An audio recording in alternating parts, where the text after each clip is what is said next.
నమస్కారం. ముందుగా అతిథుల పరిచయం. శ్రీ నాగార్జున యాదవ్ గారు, వైఎస్ఆర్ కాంగ్రెస్ పార్టీ అధికార ప్రతినిధి. గతంలో విద్యా మౌలిక వసతుల కల్పన సంస్థ చైర్మన్గా కూడా పనిచేశారు, కార్పొరేషన్ చైర్మన్.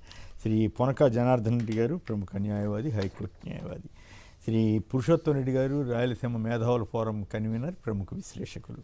ముందుగా ఇక్కడ మనతో ఉన్నటువంటి న్యాయవాది జనార్దన్ రెడ్డి గారు దీని మీద ఏది కరెక్టు, ఏది కరెక్ట్ కాదు, ఈ రకంగా ఇవ్వవచ్చా, ఇవ్వకూడదా, దీంట్లో క్విడ్ ప్రోకో ఉన్నట్లా, లేనట్లా, న్యాయ వ్యవస్థ పైన ఇలాంటి వాటి ప్రభావం గతంలో కూడా కొన్ని జరిగాయి కదా, ఇప్పుడు ఎందుకు ఇది అభ్యంతరం ఎట్లా అవుతుంది అన్నది చర్చ. ముందుగా జనార్దన్ రెడ్డి గారు. నమస్కారం అండి. కొమ్మినేని గారు, సాక్షి పరీక్షలకు నమస్కారం, మిగతా ప్యానలిస్టులకు కూడా. ఇప్పుడు ఈ విషయం ఏంటంటే అండి, ఓన్లీ ఒక సెలక్షన్ కమిటీ ఒక రిటైర్డ్ జస్టిస్ని రికమెండ్ చేయడం అనేది జరిగింది. దానికి ఇది ఇంకా మన హానరబుల్ సీఎం గారు దానికి ఆ ముద్ర వేయాలి, అది పెండింగ్లో ఉంది. సరే, ఇది ఉన్నప్పుడు నేను సోషల్ మీడియాలో ఈ మధ్య ఏంటంటే ఈ జెన్ ఆల్ఫాలు ట్విట్టర్లో చాలా చక్కగా మా లాయర్ల కన్నా ఎక్కువగా విశ్లేషణ చేస్తున్నారు. ఇక్కడ జరిగింది ఏంటంటే పొరపాటు అందామా, లేదా గర్భపాట, లేకపోతే ఆంధ్రప్రదేశ్ ప్రజలకి, లేకపోతే ఇది కావాలని చేశారనేది చట్ట స్వరూపమే మార్చారండి. ఎలా అంటే చట్ట సవరణలో చేయకుండా ఒక హైకోర్టు చీఫ్ జస్టిస్ కన్సల్ట్ తోటే రికమెండేషన్ తోటే రావాల్సిన ఒక పేరుని ఆ హైకోర్టు చీఫ్ జస్టిస్నే ఆ చట్టంలోంచి తొలగించి రూల్స్ ఫ్రేమ్ చేశారు. 31 మార్చి నాడు ఒక జియో ఇచ్చి ఒక సెర్చ్ కమిటీని ఫామ్ చేసేసి, అది వాళ్ళ సెర్చ్ కమిటీలు ఎవరుంటారు, ఒక చీఫ్ సెక్రటరీని, ఒక జిఐడి సెక్రటరీని, ఒక ల్యాండ్ అడ్మినిస్ట్రేషన్ సెక్రటరీని, తర్వాత సీఎం నామినేట్ చేసినట్లు ఒక 2 పర్సన్ పెట్టి 5 చేశారు. కానీ ఇది ఆ సెలక్షన్ కమిటీ అనేది ఎక్కడా కూడా ఆ సెర్చ్ కమిటీది యాక్ట్లో దాన్ని సవరణకి రాలేదు. ఓన్లీ ఒక జియో ద్వారా ఆ హైకోర్టు చీఫ్ జస్టిస్ ఇచ్చినటువంటి పేరుని పక్కన పెట్టేశారు. 2024లో అదే రిటైర్ అయినటువంటి ఒక జస్టిస్ ఏవి శేషసాయి గారి పేరుని 2 సంవత్సరాల నుంచి అది పెండింగ్లో ఉంది. అది ఏం చేశారు, ఆ రికమెండేషన్ని మళ్ళీ తిరిగి పంపించారా, లేకుంటే దాన్ని రద్దు చేశారా, అలాంటి ఏమి డిస్కషన్ లేకుండా ఇప్పుడు ఈ నియామకానికి ఒక సెర్చ్ కమిటీ నియమించడం అనేది కొత్త వివాదాస్పదంగా ఆ చట్ట స్వరూపాన్ని మార్చడం మీద చాలా మొత్తం దీన్ని సోషల్ మీడియాలో జరుగుతుంది. అయితే ఇంతవరకు కూడా ఆ నిర్ణయాన్ని ఆ సెర్చ్ కమిటీ ఇచ్చిన దాన్ని ఇంకా ఎక్కడ కూడా ఖరారు కాలేదు. కాబట్టి దీని మీద ఎక్కువ ఇది చేసేదానికి అవకాశం లేదు. ఇంకొకటి మీరు క్విట్ ప్రో ఫైనలైజ్ చేయాలి, మరి ఆయన పేరు ఎందుకు బయటకు వచ్చింది అంటే సెలక్షన్ అంటే చంద్రబాబు గారు అప్పుడు ఆనరబుల్ ముఖ్యమంత్రి గారు ఏం చేస్తారంటే కొన్ని పీలర్లుగా దీన్ని వదిలేస్తారు. ముందు ఫస్ట్ ఎల్లో మీడియాలోనే వార్త ప్రచురణ చేశారు. ఇది ప్రచురణ చేశారు. సెర్చ్ కమిటీ జస్టిస్ మల్లికార్జునరావు గారిని సెలక్షన్ చేసేసింది, ఇంకెంత అయిపోయినట్టే. ఇంకా ఆమోద ముద్ర మల్లికార్జునరావు గారు పేరు ఆమోద ముద్రే ఇంకా ఉంది అనేది వాళ్ళు ప్రచురించారు. తర్వాత సోషల్ మీడియాలో దీని మీద ఒక విధమైన రచ్చ జరుగుతుంది. ఎందుకంటే అంటే కొందరు ఏమంటారంటే ఆయన తీసుకోకపోతే మరి అన్యాయంగా ఆయన మీద అపవాదం మోపినట్లు అవుద్ది కదా, తీసుకుంటారో లేదో. ఒకటండి, ఇప్పుడు న్యాయ వ్యవస్థలో ఏదైనా కానీ ఒక క్రిటిసిజం అంటే వ్యక్తిగతంగా కాదు. ఆ రోజు హైకోర్టులో ఒక ఇంటీరియం బెయిల్ చంద్రబాబు నాయుడు గారు స్కిల్ స్కామ్ కేసులో పొందారు. బెయిల్ పొందడంలో ఎవరికి అభ్యంతరం లేదు. దాంట్లో ఏంటంటే అందరూ అనేది 17A అని చెప్పి ఒకటి సుప్రీంకోర్టులో లార్జర్ బెంచ్కి రెఫర్ అయి ఉంది. దాంట్లో కూడా ఆయన బెయిల్ అడిగి ఉన్నాడు. సో హైకోర్టులో ఒక ప్లీ, సుప్రీంకోర్టులో ఒక ప్లీ తీసుకున్నారు. తర్వాత బెయిల్ క్యాన్సిల్కి పోయారు. తర్వాత హైకోర్టు దాన్ని సుప్రీంకోర్టు కొట్టేసింది. కానీ నేను అనేది ఏంటంటే ఇంత వివాదాస్పద విషయాన్ని ఈరోజు ఒక సెర్చ్ కమిటీ ఒక చట్ట సవరణ లేకుండానే చట్ట స్వరూపం మార్చడం ఎంతవరకు కరెక్ట్ అనేది డిస్కషన్ జరుగుతుంది ఇక్కడ. సో అది ముఖ్యంగా మనకు తెలియాల్సిన విషయం. అది ఒక యాంగిల్ మీరు చెప్పేది. కానీ బెయిల్ ఇచ్చారు కాబట్టే ఇట్లాంటి బహుమానం ఇస్తున్నారని చెప్పి అయితే ఆ రోజుల్లో మీకు గుర్తుందా, ఒక ప్రైవేట్ ఆసుపత్రి ఈ రకంగా ఆ ప్రైవేట్ ఆసుపత్రి ఆయనకు కూడా తర్వాత ఏదో పెద్ద అవార్డు కూడా అదే చెప్తున్నా. ఇప్పుడు ఏదైనా కానీ ఒక బెయిల్ ఇచ్చేటప్పుడు కొన్ని ప్రిన్సిపల్స్ ఉంటాయి. మెడికల్ గ్రౌండ్ టెంపరీ బెయిల్ ఇచ్చేటప్పుడు ఒక మెడికల్ బోర్డు ద్వారా ఇవ్వాలి, గవర్నమెంట్. కానీ గవర్నమెంట్ రాజమండ్రిలో ఉన్నటువంటి ఒక క్యాటరాక్ట్ సర్జన్స్ వీళ్ళంతా కూడా అంత అర్జెంట్ లేదు, తర్వాత చేసుకోవచ్చు ఆపరేషన్ అన్నా. కానీ అలా కాకుండా వీళ్ళు ఆయన సొంత డాక్టర్లు పర్సనల్ డాక్టర్స్ ద్వారా తీసుకొస్తే దాన్ని ఆమోదించేసి మామూలుగా యాక్సెప్ట్ చేయొచ్చండి హైకోర్టు. అంటే బెయిల్ అనేది డిస్క్రిమినరీ పవర్ అండి. సో దాంట్లో ఏంటంటే అది ఉంటే ఛాలెంజ్ చేసుకోవచ్చు.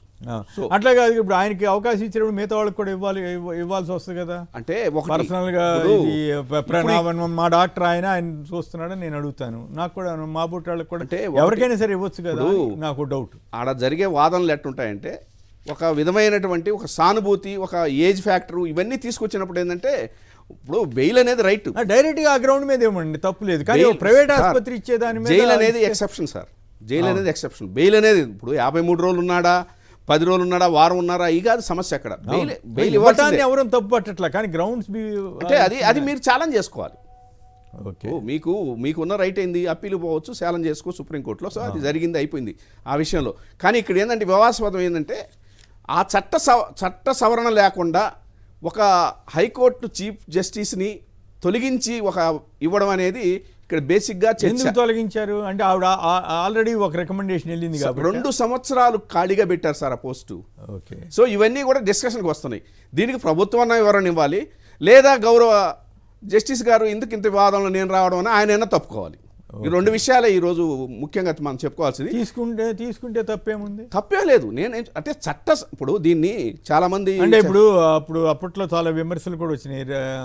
రఫేల్ కేసులో తీర్పిచ్చిన కొద్ది రోజులకే ఆయన సుప్రీంకోర్టు చీఫ్ జస్టిస్ గారు రాజ్యసభ సభ్యుడయ్యాడు. ఎవరు జస్టిస్ రంజన్ గొగోయ్. దాని మీద ఆయన వెళ్ళంగానే రాజ్యసభలో కాస్త ఎకిల్ చేయటం ఇట్లాంటివి కూడా చేశారు.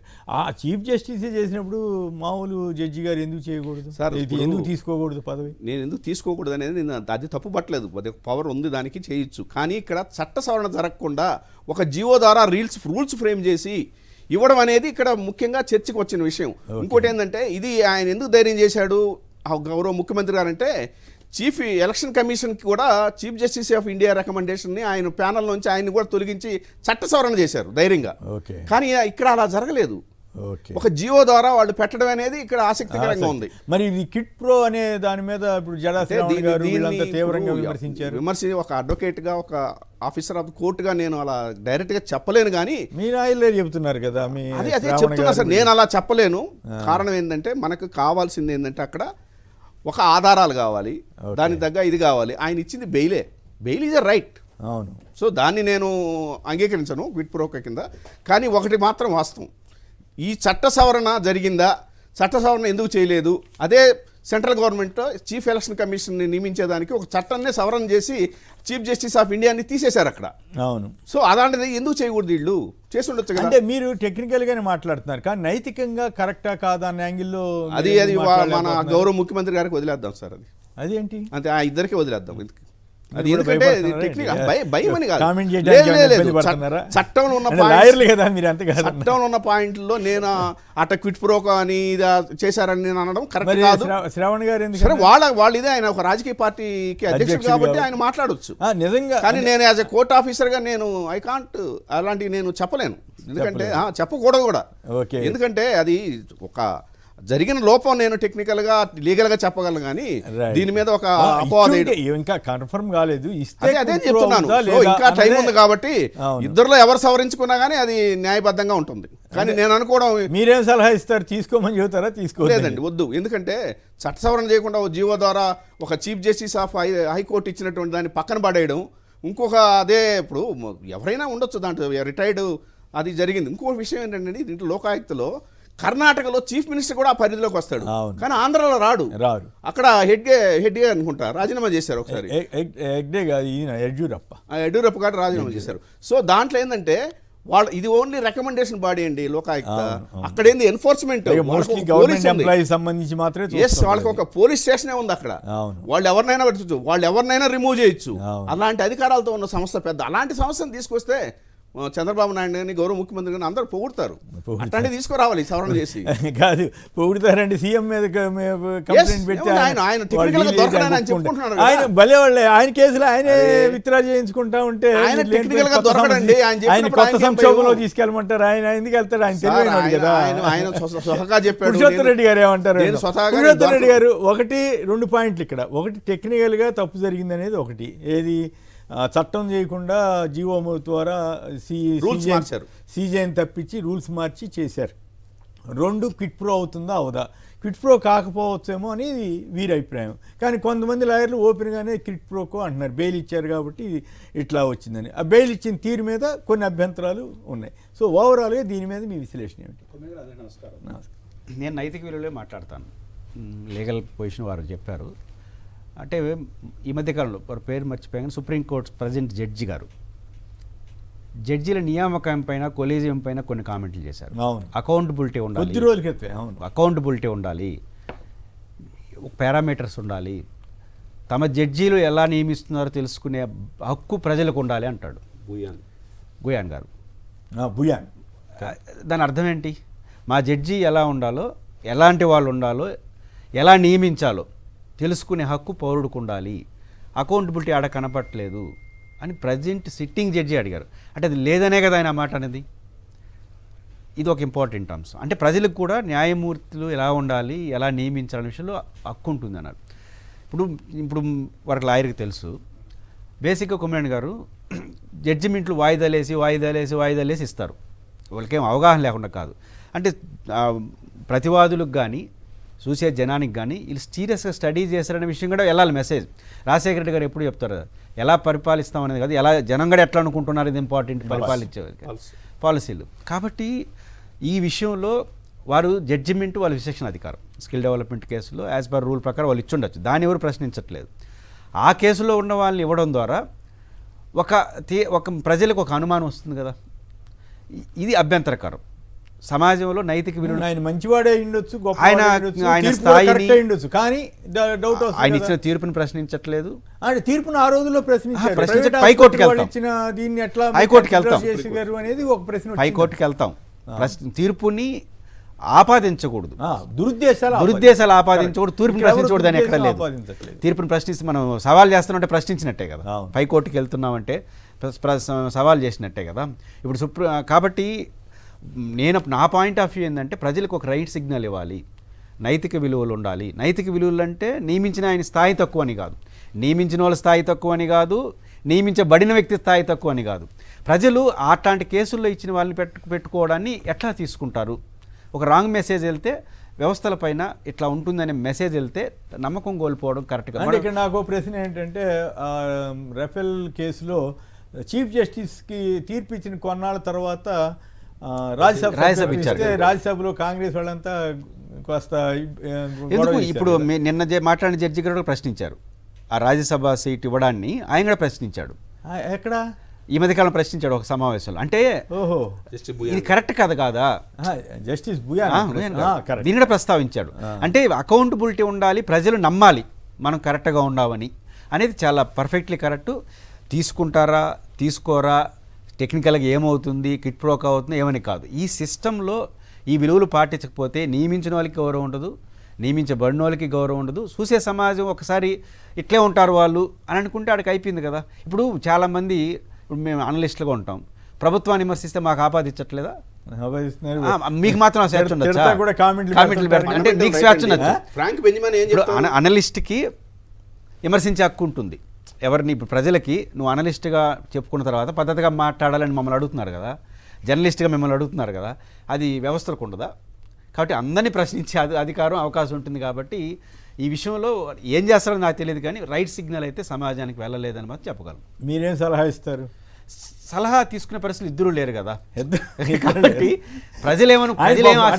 గవర్నమెంట్ డిసైడ్ చేసిందని పేపర్ ప్రజలైతే మాట్లాడుకుంటున్నాం. అయితే ఆయన డెసిషన్ ఏంటి ఇంతవరకు రానప్పుడు మనం చెప్పలేము. నా పాయింట్ ఏంటంటే ప్రజలైతే ఇట్లా వాటిని హర్షించరు అని మాత్రం చెప్పగలం. ప్రజలు హర్షించేట్టుగా నిర్ణయాలు తీసుకోండి. ప్రజల్లో భాగంగా మీరు కూడా ఉన్నారు. అదే నేను కూడా హర్షించను, ఖచ్చితంగా హర్షించరు. ఇది మంచి సిగ్నల్ ఇవ్వదు. ఇప్పుడు వారి స్థాయిని తగ్గించట్లేదు, నియమించే వాళ్ళకి ఏరే ఆపాదించట్లేదు. రైట్, మీరు కూడా మాట్లాడతారా దాని మీద? సాక్షి టీవీ ప్రేక్షకులకి అందరికీ ముందుగా నా ధన్యవాదాలండి. ఆంధ్రప్రదేశ్ రాష్ట్రంలో ఆగస్టు 14న ఒక ముఖ్యమంత్రి గారి అధ్యక్షతన ఒక సెర్చ్ కమిటీ ఒకటి ఏర్పాటైంది. స్వాతంత్ర దినోత్సవం రోజు ఆ వార్త ఈనాడులో ప్రాముఖ్యంగా వచ్చింది. ఏందా వార్త అంటే, లోకాయుక్తగా విశ్రాంత న్యాయమూర్తి జస్టిస్ మల్లికార్జునరావు సీఎం ఆధ్వర్యంలోనే కమిటీ ఎంపిక, త్వరలో అధికారిక ఉత్తర్వులు వెలువడే అవకాశం. దాంట్లో స్పష్టంగా ఏం జరుగుతుందంటే, ఈ ఏడాది జనవరి 18వ తేదీన జస్టిస్ మల్లికార్జునరావు గారు పదవి విరమణ చేశారు. సెర్చ్ కమిటీలో డిస్కషన్ జరిగిందంటే ఆ సెర్చ్ కమిటీకి నాకు లోకయుక్తగా అవకాశం ఇవ్వండి అని అప్లికేషను ఖచ్చితంగా పెట్టే ఉండుంటారు మల్లికార్జునరావు గారు. ఈ వార్త ఈనాడులో వచ్చిన తర్వాత ప్రధానమైనటువంటి మీడియాలో పెద్దగా చర్చ జరగలేదు, కానీ కాస్త జంజీ యువతరం ఆంధ్రప్రదేశ్ రాష్ట్రంలో జరిగినటువంటి ప్రశ్న ఏంటంటే క్రైమ్ పిటిషన్ నెంబర్ 7951 ఆఫ్ 2023లో చంద్రబాబు నాయుడు గారికి అప్పటి ప్రతిపక్ష నేతకు రెగ్యులర్ బెయిల్ ఇచ్చినటువంటి న్యాయమూర్తి ఇతన్ని పదవీ వీరు విరమణ అనండి. ఇతన్నే అన్నాను సార్. ఏదైనా వీరు అనండి, మరింత మర్యాద ఇద్దాం. మీరే తప్పు మాట్లాడారు నేను అనట్లేదు, కాబట్టి మరింత మర్యాద ఇద్దాం, గౌరవం కదా. కాబట్టి వారిని తరువాత ఆల్మోస్ట్ ఎంత 7 months కూడా 6 months అయింది. 6 monthsలో తిరిగి లోకయుక్తగా అవకాశం వస్తుంది. ఇది నైతికత కాదా అనేది ప్రధానమైనటువంటి సమస్య. That's the simple issue. ఎందుకు ఈ మాట చెప్తున్నామంటే 14వ లా కమిషన్ ఒకటి ఏర్పాటైంది, ఇంత పెద్దలు ఉన్నారు కాబట్టి. 14వ లా కమిషన్ ఏం చెప్పిందంటే ఎవరైనా న్యాయమూర్తిగా పనిచేసిన తర్వాత కొన్నిసార్లు ప్రభుత్వానికి వ్యతిరేకంగా, కొన్నిసార్లు ప్రభుత్వానికి మద్దతుగా వచ్చేటువంటి తీర్పులు కొన్ని ఉండొచ్చు. కాబట్టి 14వ లా కమిషన్ ఏం చేసిందంటే ఒకవేళ రిటైర్ అయిపోయినటువంటి జడ్జెస్ గారిని తిరిగి ప్రభుత్వంలో ఏదైనా ఉన్నత స్థానాల్లో అవకాశం కల్పించాల్సినటువంటి ఆవశ్యకత ఏర్పడితే ఒక కూలింగ్ ఆఫ్ పీరియడ్ ఉండాలి. 2 ఏళ్ళని నాకు గుర్తు, అదే ఒక 2 రోజులు 2 ఏళ్ళ 3 ఏళ్ళ అయినా కానీ 2 years అని నాకు ఉండాలి అనేది 14వ లా కమిషన్ చెప్పింది. దాంతోపాటు justice RM Lodha and justice Madhu Nair అనేటువంటి ఇద్దరు కూడా ఇది ప్రజాస్వామ్య పద్ధతిలో ఉండేటువంటి ఏదైనా ఒక దేశంలో ఒక సెంటెన్స్ ఉంటుంది ఏంటంటే మనం న్యాయం చేస్తున్నామనే కాదు, న్యాయం చేస్తున్నట్టు కూడా కనిపించాల్సినటువంటి అవసరం ఉందనేది సుప్రీంకోర్టు యొక్క ప్రధాన రూలింగ్. కాబట్టి ప్రజాస్వామ్యంలో ఉండేటువంటి అంశం అంటే ప్రశ్నలు అడుగుతుంది చంద్రబాబు నాయుడు గారు నేరుగా మీకు రెగ్యులర్ బెయిల్ ఇచ్చినటువంటి వ్యక్తికి మీరు లోకాయుక్త పదవి మీ అధ్యక్షతను ఉన్నప్పుడు కనీసం ఒకవేళ మేమెవరూ ఆయనకి దురుద్దేశాలు ఆపాదించట్లా, ఆయన నిజాయితీని కానీ నిష్పక్షపాతంగా వ్యవహరించిన వైఖరిని మేమేమి మల్లికార్జునరావు గారికి దురుద్దేశాలు ఆపాదించట్లా, డౌటే లేదు అందులో. అయితే కనీసం ఒకవేళ చంద్రబాబు నాయుడు గారికి బెయిల్ ఇవ్వడమే ఆయన అర్హత అని కూడా మనం చెప్పట్లా. ఒకవేళ జస్టిస్ మల్లికార్జునరావు గారు మీకు అప్లికేషన్ చేశాడు, అప్లికేషన్ మీ దగ్గర ఉంది, దానిపైనే రివ్యూ జరుగుతుంది, చేసేది ఎవరు? చంద్రబాబు నాయుడు గారు, అనిత గారు, అయ్యన్న పాత్రుడు గారు.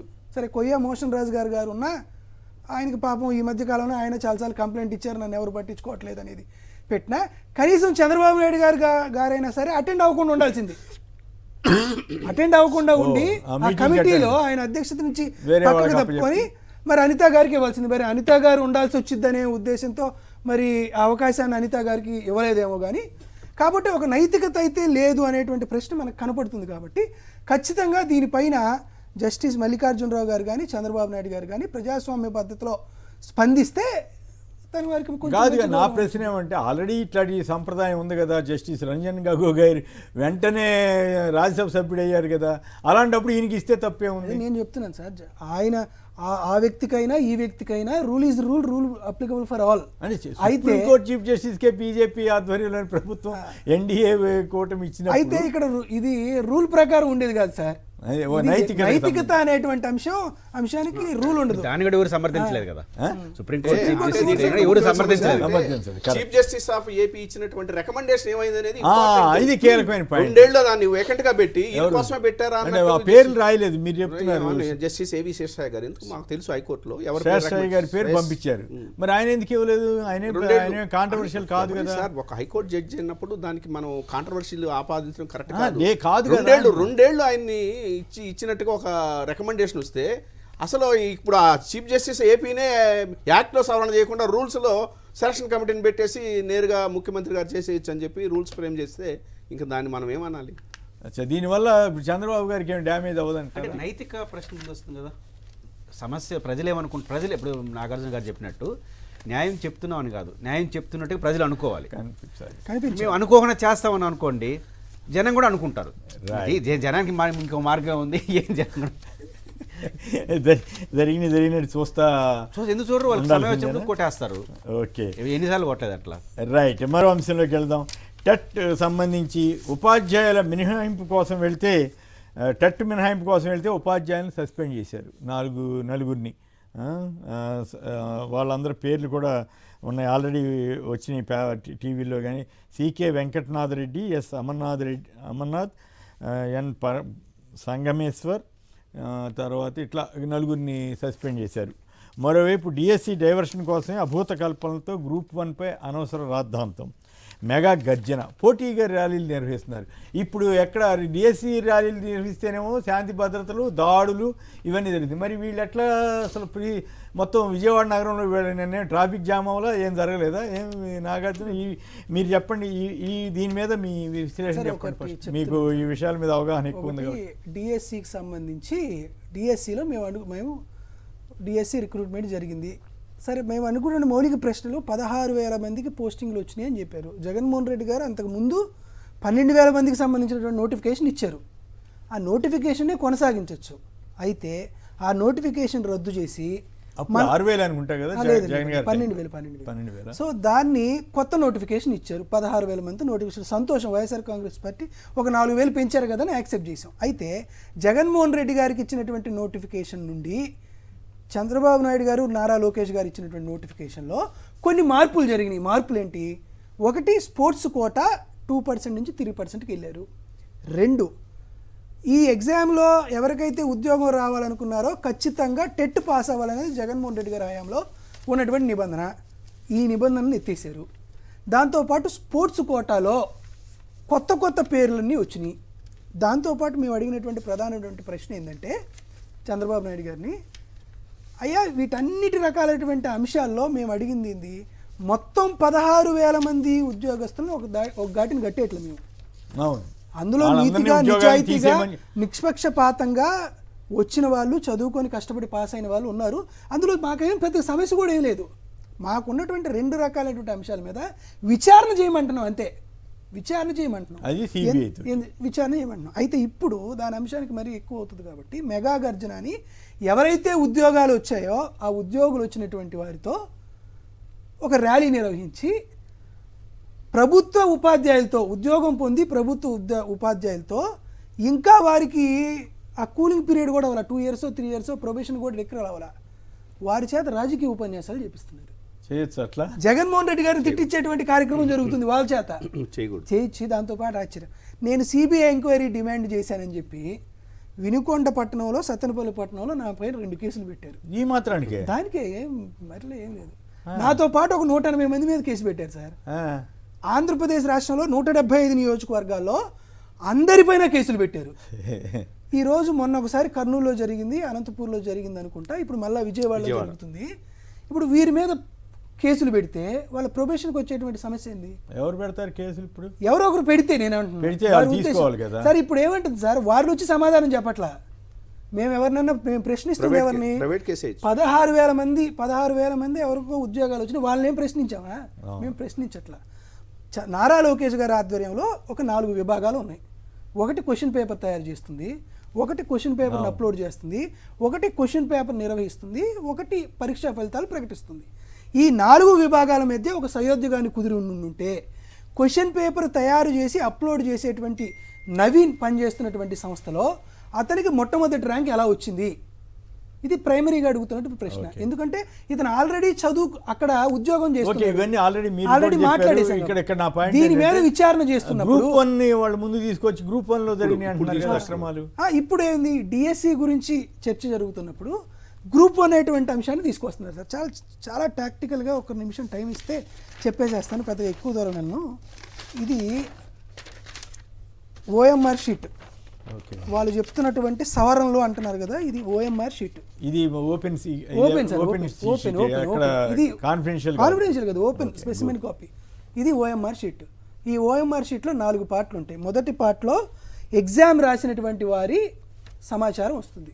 ఎప్పుడైతే కరెక్షన్కి వెళ్తుందో ఈ పార్ట్ చించేస్తారు. సో అంటే ఎగ్జామ్ పేపర్ కరెక్షన్ చేసేటువంటి వారికి ఈ క్వశ్చన్ పేపర్, ఈ ఆన్సర్ షీట్ ఎవరిదనేది తెలియదు. అయితే ఇక్కడ మొత్తం ముందు ఈ క్వశ్చన్ పేపర్ని క్యాంప్ ఆఫీసర్ అనే అతను ఎగ్జామినర్కి ఇస్తాడు, అంటే పేపర్లు దిద్దే ఆయనకి ఇస్తాడు. ఆయన పేపర్లు దిద్ది ఇక్కడ మార్కులు వేస్తాడు. ఇతను వేసినటువంటి మార్కులు కరెక్ట్గానే వేసారా లేదా అని చీఫ్ ఎగ్జామినరు ఎగ్జామిన్ చేస్తాడు. చీఫ్ ఎగ్జామినర్ ఎగ్జామ్ చేసిన తర్వాత స్క్రూటనైజర్కి ఇస్తాడు. స్క్రూటనైజర్ కూడా మళ్ళీ అభ్యర్థి రాసినటువంటి 36 పేజీలని మళ్ళొకసారి చెక్ చేసి టోటల్ మార్కింగ్ ఎర్రర్ ఉందా, లేకపోతే ఏ ప్రశ్నకి అయ్యే మార్కులు వేసాడా, తక్కువ మార్కులు వేసాడా, ఎక్కువ మార్కులు వేస్తాడని ఫస్ట్ ఎవాల్యుయేషన్ జరిగింది.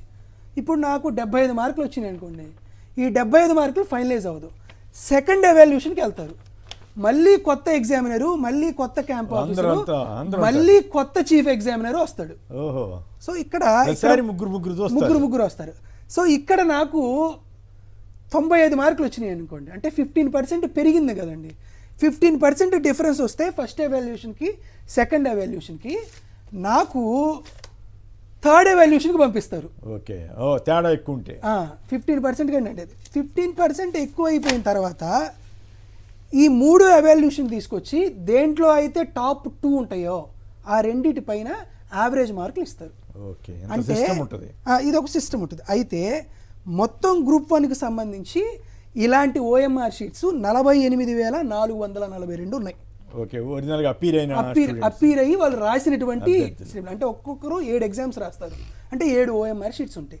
7 ఓఎంఆర్ షీట్స్లో 1,45,326 ఓఎంఆర్ షీట్స్ ఎవాల్యూషన్ స్లిప్లు ఉంటాయి.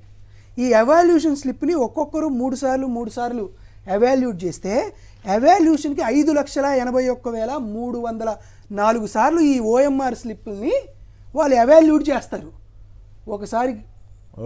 ఒకసారి ఎర్రర్స్ ఏమొస్తాయి, టోటలింగ్ మార్క్స్ ఒక మార్కు దీనికి వెళ్తాయి. దీన్నే చంద్రబాబు నాయుడు గారు ఏం చెప్తున్నారంటే ఓఎంఆర్ షీట్లో సవరణలు జరిగినాయి అన్నారు. ఓఎంఆర్ షీట్లో సవరణలు జరిగి తీరాలని బండిలు నెంబర్ ఆఫ్ కరెక్షన్స్ అని రాసి ఉంచుతారు. కరెక్షన్స్ చేశారా చేయలేదు అని ఖచ్చితంగా చేసి తీరాల్సిందే. కరెక్షన్స్ చేయడం అనేది తప్పులు ఉంటేనా ఎట్లా? నేను 78 మార్క్స్ వేసాను సార్. ఒకటో దానికి 5 మార్కులు. టోటల్ కరెక్షన్ చేసినప్పుడు 76 అయితే నేను 78 వేసాను. దాన్ని స్క్రూటనైజర్ చెక్ చేసి కరెక్ట్ చేస్తారు. ఆ సెలెక్ట్ చేసినప్పుడు జరిగింది. చేయకూడదు అంటారు, దాన్ని ముందుకు చూపిస్తున్నారు. దాంతో పాటు ఏం చెప్తున్నారంటే ఇది బ్లూ పెన్ను, ఇది బ్లాక్ పెన్ను, ఇది బ్లూ పెన్ను, ఇది బ్లాక్ పెన్ను. నేను 78 మార్క్స్ ఈ బ్లూ పెన్తో వేసా. తర్వాత స్క్రూటనైజర్ వచ్చి sir total marks 80 marks sir, మీరు 78 పొరపాటుగా వేశారు అని తర్వాత రోజు వచ్చి నాకు చెప్తే నేను బ్లాక్ పెన్తో వేసా. ఆ బ్లాక్ పెన్తో బ్లూ పెన్తో మార్పు వచ్చింది కదా అని చెప్తున్నాడు. ఇంతే చెప్తున్నాడు. దాంతోపాటు ఆయన కేటగిరీగా చెప్తున్నాడు. చిన్నది చెప్పేస్తాను. దాంట్లో పాటు 2 రకాలైనటువంటి అంశాలు చెప్తున్నా, ఎందుకంటే తెలియాలి కాబట్టి. హాయ్లాండ్లో కరెక్షన్స్ చేశారు అని చెప్తున్నారు.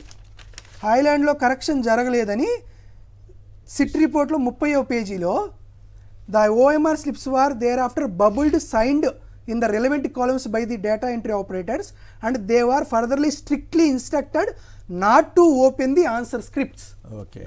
హాయ్లాండ్లో ఆన్సర్ స్క్రిప్ట్ ఏమాత్రం కూడా ఓపెన్ చేయలేదు, కేవలం డిజిటల్ మార్క్స్ ఎంట్రీ చేశారని క్లియర్ కట్ గా చెప్పినటువంటి వైనం. కాబట్టి ఇటువంటి వాటిని అదే సార్ హైకోర్టు కూడా సమర్థించింది. ఏమి ఎలాంటి ఇది జరగలేదు. దాంతో పాటు సార్ మళ్ళీ అని కూడా ఈనాడు ఆంధ్రజ్యోతి వంటి పేపర్లో ఈనాడు రాసినట్లేదు. జ్యోతిలో డివి సోమయాజులు గారు దాని మీద జడ్జిమెంట్ ఇచ్చారు. ఆంధ్రజ్యోతి పేపర్లో ఒక పేపర్ రాస్తే సాక్షి పత్రిక ముందు అంకెని తీసేసి మిగతాది రాసిందని ఒక స్క్రీన్ షాట్ రాశారు. దాంట్లో ఏమి రాశారంటే ఆన్సర్ స్క్రిప్ట్లో బార్ కోడ్కి ఆన్సర్ స్క్రిప్ట్కి మిస్ మ్యాచ్ అయింది, ఇది కావాలని రాయలేదు సాక్షి అని రాశారు. ఏం చదువుతా రెండో during the scanning 287 answer scripts was bar code miss matches between the main page and OMR page వాళ్ళు చెప్పారు. మిస్ మ్యాచ్ అయిందని సిట్ వాళ్ళు చెప్పారు. ఒక్క నిమిషం సార్, కింద ఏమి రాశారు చూద్దాం. In the investigation revealed no evidence of alteration or substitution of the original answer script. Overall గా డిఎస్సి ఏపీపీఎస్సి సంక్షిప్తంగా చెప్పండి. చంద్రబాబు నాయుడు డిఎస్సిలో అక్రమాలు జరిగినాయి మీరు చెప్పేది గ్రూప్ 1 లో జరగలేదు. చంద్రబాబు నాయుడు గారికి సింపుల్ గా ఒకటే చెప్తారు, నారా లోకేష్ గారికి. అని వైఎస్ఆర్ కాంగ్రెస్ పార్టీ ఏం చెప్తుంది, డిఎస్సిలో అక్రమాలు జరిగినాయి సిబిఐ ఎంక్వైరీ వేద్దామని చెప్పింది. మీరేం చెప్తున్నారు, ఏపీపీఎస్సిలో ఇప్పుడు 5 ఏళ్ల క్రితం జరిగిన ఏపీపీఎస్సిలో అక్రమాలు జరిగినాయి అని చెప్తారు. నేనేం చెప్తున్నా, 2014 నుంచి 2024 దాకా. మీ హయాంలో మా హయాంలో జరిగినటువంటి అన్ని ఏపీఎస్సి గ్రూప్ 1 రిక్రూట్స్ పైన, ఇప్పుడు డిఎస్సి పైన మొత్తం కలిపి సిబిఐ ఎంక్వైరీ వేయమని చెప్పండి. ఇది వైఎస్ఆర్ కాంగ్రెస్ పార్టీ చెప్తుంది కదా, మేము వెనక్కి పోవట్లా. రైట్, మంచి మేము కూడా ఏం చెప్తున్నాం? పురుషోత్తం గారు మీరేమంటారు? ఈ ఆర్గ్యుమెంట్ తోటి మీరు ఒప్పుకుంటారా? ఒకటి కొమ్మినేని గారు, బేసిక్గా వైఎస్ఆర్ కాంగ్రెస్ పార్టీ డిఎస్సి పైన ప్రజల్లోకి వెళ్ళింది. వారు లేవనెత్తున్న ప్రశ్నలకు సమాధానం లేవు. జగన్మోహన్ రెడ్డి గారు ప్రధానంగా ప్రస్తావించి స్పోర్ట్స్ కోటాల్లో ప్రభుత్వం చేయాల్సింది మెరిట్ లిస్ట్, లీక్ కూడా సెలెక్ట్ లిస్ట్ ఏంటి? ఎప్పుడు ఫస్ట్ మెరిట్ లిస్ట్ వేసి దాంట్లో సెలెక్ట్ లిస్ట్ చేస్తాం. మెరిట్ లిస్ట్ వేస్తే అభ్యంతరాలు చెప్పడానికి నాకు స్కోప్ ఉంటుంది. నువ్వు అభ్యంతరాలు చెప్పుకున్న స్కోప్ని తీసేసి తప్పేడు జరిగి తీసుకురావంటావు, నాకేడ తెలుస్తుంది? ఇప్పుడు ఎన్ని వేల మంది అప్లై చేశారు స్పోర్ట్స్ కోటా కింద, నువ్వు ఏ ప్రాతిపదికన 450 మందికి ఇచ్చావు చెప్పితే లిస్ట్. నేను విద్యార్థి నాయకుడు ఉన్నప్పుడు యూనివర్సిటీలో పాల్గొనేవాడిని. అడ్మిషన్లో ఒక పోస్ట్ ఉంటుంది, 100 మంది అప్లై చేస్తారు, 100 మందిలో టాప్ మెరిట్ ఏంటి? ఇది వేస్తే మా అభ్యంతరాలు చెప్తాం. ఆ అవకాశం లేకుండా చేసి ఇప్పటికైనా మెరిట్ లిస్ట్ వేస్తారా? ఇది మొదటి ప్రశ్న. అది తప్ప జగన్మోహన్ రెడ్డి ఇతర అంశాలు పట్టించుకోవట్లేదు. ప్రధానంగా జగన్ గారు చెప్పింది దాంట్లో ఇప్పుడు డిఎస్సి ఉద్యోగస్తులు ఎందుకు ఆందోళన చేస్తున్నారో అర్థం కావట్లేదు. జగన్మోహన్ రెడ్డి గారు ఎక్కడ కూడా తిరిగి ఎగ్జామ్ పెట్టమని డిమాండ్ చేయలేదు. వాళ్ళు అక్రమంగా సెలెక్ట్ అయ్యని చేయలేదు. వాడు ఎందుకు సెలెక్ట్ అయ్యాడు, ఎందుకు ఆపేసినారు, దీనిపైన విచారించి వాడికే పరిమితమైందా, వాడు ఏమైనా ఇంకోటి చేసుకున్నాడా చెప్పేస్తే సరిపోతుంది. కాబట్టి ఇప్పుడు వాళ్ళని అనుమానించడానికి కారణం మీరు అవుతున్నారు ప్రభుత్వం. ఒక విచారణ జరిపి వాడికే పరిమితం అంటే అయిపోయింది. స్పోర్ట్స్ కోటా మెరిట్ లిస్టేస్ అయిపోయేది. ఈ రెండు చేయకుండా ప్రభుత్వం ఎందుకు పోతుంది? ఇప్పుడు గ్రూప్ 1కి ఎందుకు పోయింది? ఒకే కారణం, గ్రూప్ 1 అప్పుడు వైఎస్ఆర్ కాంగ్రెస్ పార్టీలో జరిగింది కాబట్టి చెప్తున్నాను. ఇంకొకటి లాజిక్ నాకు అర్థం కాలేదు కొమ్మినేని గారు. ఇప్పుడు మనం డిఎస్సి అడిగితే కోర్టుకు వెళ్ళని అంటున్నారు.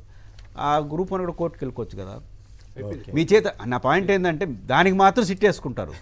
దీనికి మీకు అనుమానం వచ్చింది సిట్టు, మాకు అనుమానం వస్తే కోర్టుకు పోండి. నేనేమంటా అంటే రెండింటిని రద్దు చేసేసి సిట్ రెండింటిపైన సిబిఐకి ఇచ్చేయండి.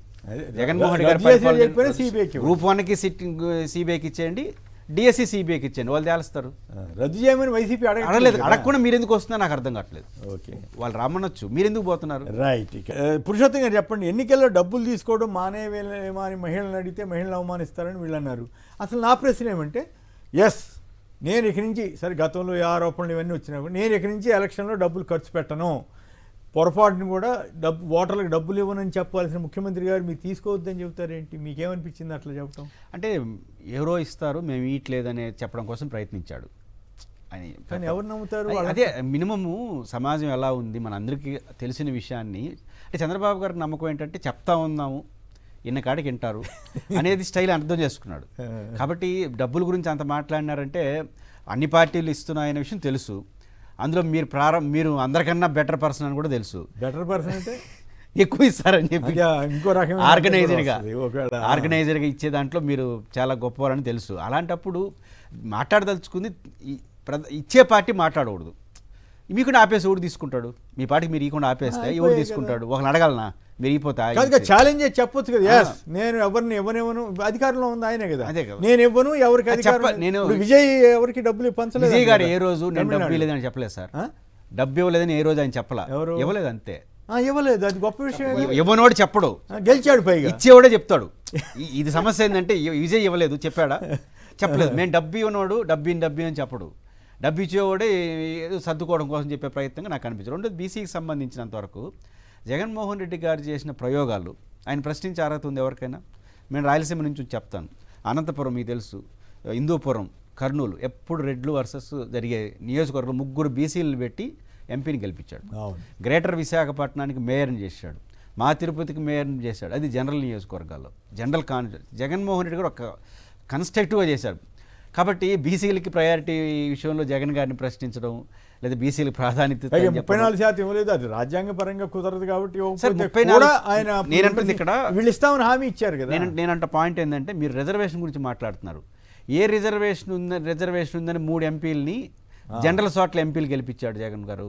కర్నూలు, అనంతపురం, హిందూపురం రిజర్వేషన్ లేదు, విశాఖపట్నం రిజర్వేషన్ లేదు, తిరుపతి మేయర్ జనరల్ బీసీని పెట్టాడు. నా పాయింట్ ఏంటంటే రాజ్యసభలో ఏం రిజర్వేషన్లు ఉన్నాయి, ఎంతమంది బీసీలకు ఇచ్చాడు? నా పాయింట్ ఏంటంటే రిజర్వేషన్ గురించి మీరు మాట్లాడుతున్నారు, రిజర్వేషన్కి సంబంధం లేకుండా జగన్ గారు ఇచ్చారు. ఈ రెండింటికి చాలా వ్యత్యాసం ఉంది కదా. కాబట్టి ఈ రిజర్వేషన్ ఎందుకు పెడతాం? ఇవ్వలేదు కాబట్టి పెడతాం. నేను ఇస్తున్నాడు ఆయన జనరల్ ఈయన కూడా హామీ ఇచ్చినా కూడా చేయలేకపోయాడు. ఇప్పుడు బీసీల పార్టీకి గుర్తింపు ఉంది తెలుగుదేశానికి. అలాంటి బీసీల పార్టీ జగన్ ఎఫెక్ట్కి బీసీ డిక్లరేషన్ చేయాల్సి వచ్చింది. అంటే ఎంత పని చేసింది జనంలో అని చెప్పి పని చేసింది కాబట్టి ఆ మాట అప్పుడు వ్యతిరేక ప్రచారం చేశారు. 34% ఇవ్వకుండా ఎగ్గొడుతున్నాడు, బీసీలకి అంతకన్నా ఎక్కువ ఇచ్చారు.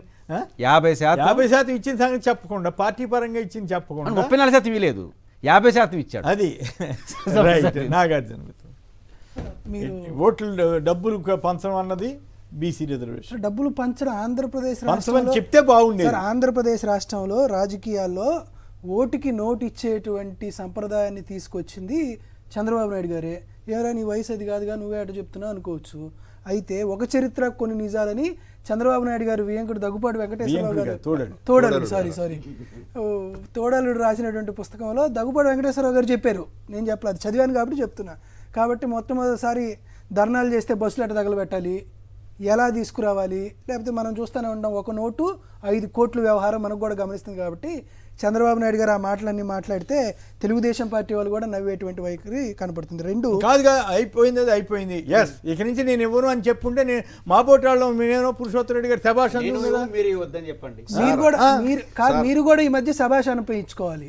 చంద్రబాబు నాయుడు గారికి ఏమర్థమైందంటే విచ్చలవిడిగా జగన్మోహన్ రెడ్డి గారు ఎక్కడికి వెళ్తే అక్కడ జనాలు తండోపతండాలుగా వస్తున్నారు కదా అని చంద్రబాబు నాయుడు గారు ఒక మంచి జిమ్మిక్ ప్లే చేస్తున్నారు. ఆయనకి వెళ్ళే మీటింగ్లకి అసలు జనాలు పిలవట్లా, ఓన్లీ ఒక 5-6 కూర్చొని ఒక కెమెరా 2 తీసుకొని ఎట్టన ఆయనకి జనాలు రారు కాబట్టి నలుగురితోనే మీటింగ్ ఏర్పాటు చేస్తున్నారు. తర్వాత బీసీ రిజర్వేషన్స్ ఒక్కటి చెప్తాను సార్. బీసీ రిజర్వేషన్స్ది మీరేం చెప్తున్నారంటే 34% హామీ అని చెప్తున్నారు. జగన్మోహన్ రెడ్డి గారు జియో నెంబర్ 176 తీసుకొచ్చి 34% ఆంధ్రప్రదేశ్ రాష్ట్రంలో బీసీలకు రిజర్వేషన్ ఇచ్చి టోటల్ రిజర్వేషన్ 54.85% జనాభాలో ఎక్కువ ఉన్నటువంటి వర్గాలు కేటాయించారు. అయితే చంద్రబాబు నాయుడు గారు ఏం చేశారు, బిర్రు ప్రతాప్ రెడ్డి అని కర్నూలు జిల్లాకు సంబంధించినటువంటి తెలుగుదేశం పార్టీ నాయకుడిని జైలుకు కోర్టుకు పంపించి court Indira Sawhney versus union of India ప్రకారం 50% కంటే ఎక్కువ ఉండకూడదు కదా అని కోర్టు తీర్పు తెప్పించి 24%కి బీసీలకి రిజర్వేషన్ వచ్చేలాగా చంద్రబాబు నాయుడు గారు కోర్టు ద్వారా ఆ రాజకీయం నడిపాడు. అయితే జగన్మోహన్ రెడ్డి గారు ఏం చేశారంటే సరే కోర్టు తీర్పు వచ్చింది కాబట్టి పార్టీ పరంగా నేను 34% నేను ఇస్తానని చెప్తే అది అటు ఇటు తిరిగి విజయవాడ, విశాఖపట్నం, తిరుపతి 3 పట్టణాల్లో బీసీ ఉమెన్ మేయర్లైనటువంటి పరిస్థితి ఆంధ్రప్రదేశ్ రాష్ట్రంలో అయింది. అయితే చంద్రబాబు నాయుడు గారు ఆ రోజు ఏం చెప్పారు, 34% దాన్ని జగన్మోహన్ రెడ్డి గారు 10% తీసేశారు, బీసీలకు వెన్నుపోటు పొడిచారు, నేను వస్తే 34% ఇస్తా అన్నారు. ఈరోజు ఈనాడు పేపర్లో ఆంధ్రజ్యోతిలో ఏమి రాస్తున్నారు, తీవ్రమైనటువంటి మదన పడుతున్నాడు, Indira Sawhney versus state of union చట్టం అడ్డొస్తుంది కదా, ఏం చేయాలని తీవ్రంగా చర్చోపచర్చ ఆ రోజు ఉందిగా. 1992లో కదా ఆ తీర్పు వచ్చింది. మరి జగన్మోహన్ రెడ్డి గారికి వర్తించేది మీకు వర్తించేది ఎందుకు తేడా అవుతుంది? చేసేస్తా అన్నారు కదా. అయితే చంద్రబాబు నాయుడు గారికి అంత పెద్ద సీనియర్ లీడర్కి సలహా ఇవ్వకూడదు అనేది ఏమి లేదు కాబట్టి అందుకని ఆయనకు ఒక సలహా ఇస్తున్నా. తమిళనాడు రిజర్వేషన్ యాక్ట్ 1993 అని ఒక చట్టం చేసి తమిళనాడులో 69% రిజర్వేషన్ ఇప్పటికీ అమలు అవుతుంది. 69% రిజర్వేషన్ అమలు చేస్తూ వాళ్ళు ఏం చేశారు, 76వ రాజ్యాంగ సవరణ తీసుకొచ్చి 9th షెడ్యూల్లో తమిళనాడు రిజర్వేషన్ యాక్ట్ అక్కడ పెట్టి అక్కడ ఉన్నటువంటి దళితులకు కానీ అక్కడ ఉన్నటువంటి బీసీలకు కానీ 69% రిజర్వేషన్ ఇచ్చారు. ఈ రోజు చంద్రబాబు నాయుడు గారి దయా దాక్షిణ్యాల మీదే కేంద్ర ప్రభుత్వం ఆధారపడిందని వారు చెప్తున్నారు, నేను చెప్పట్లా. నరేంద్ర మోదీ గారు ఈరోజు ప్రధానమంత్రిగా ఉన్నారంటే కారణం నేనే అని చెప్తున్నారు చంద్రబాబు నాయుడు గారు. కాబట్టి చంద్రబాబు నాయుడు గారికి ఏం అడుగుతున్నామంటే ఇప్పుడు మీరు ఏదేస్తే అది పారుతుంది కాబట్టి జగన్మోహన్ రెడ్డి గారిని జైలుకు పంపించండి, జగన్మోహన్ రెడ్డి గారి చట్టాలు చేయండి, జగన్మోహన్ రెడ్డి గారి గురించి కోర్టులో మాట్లాడండి, జగన్మోహన్ రెడ్డి గారిని ఇబ్బంది పెట్టండి అని నరేంద్ర మోదీ గారిని అడగకుండా కేంద్ర ప్రభుత్వం దగ్గరికి వెళ్ళి ఆంధ్రప్రదేశ్ రిజర్వేషన్ యాక్ట్ 2026 అని తీసుకొచ్చి 69% 70% బీసీలు ఎస్సీ ఎస్టీలు అందరూ కలిపి ఒక యాక్ట్ తీసుకొచ్చి 9th షెడ్యూల్లో పెట్టండి. చంద్రబాబు నాయుడు గారు చెబితే గవర్నమెంట్లో అక్కడ జరిగిపోయే పనులు ఉన్నాయి కదా, ఆయన మీదే కదా ఆధారపడి ఉంది కాబట్టి ఖచ్చితంగా రాజ్యాంగ సవరణ చేసైనా కానీ చంద్రబాబు నాయుడు గారు బీసీలకు రిజర్వేషన్ ఇచ్చి తీరాల్సిందే, దాంట్లో ఏమాత్రం డౌట్ లేదు. మీరు ఇది సూపర్ 6 హామీ కాదండి, మా మీద వైషమ్యం విషం చిమ్మి మీరు ఇచ్చినటువంటి హామీ కాబట్టి చంద్రబాబు నాయుడు గారు కానీ వెనక్కపోతే ఖచ్చితంగా బీసీ ఉద్యమం వైఎస్ఆర్ కాంగ్రెస్ పార్టీ చేయడానికి ఏమాత్రం కూడా వెనకడుగు వేయదు.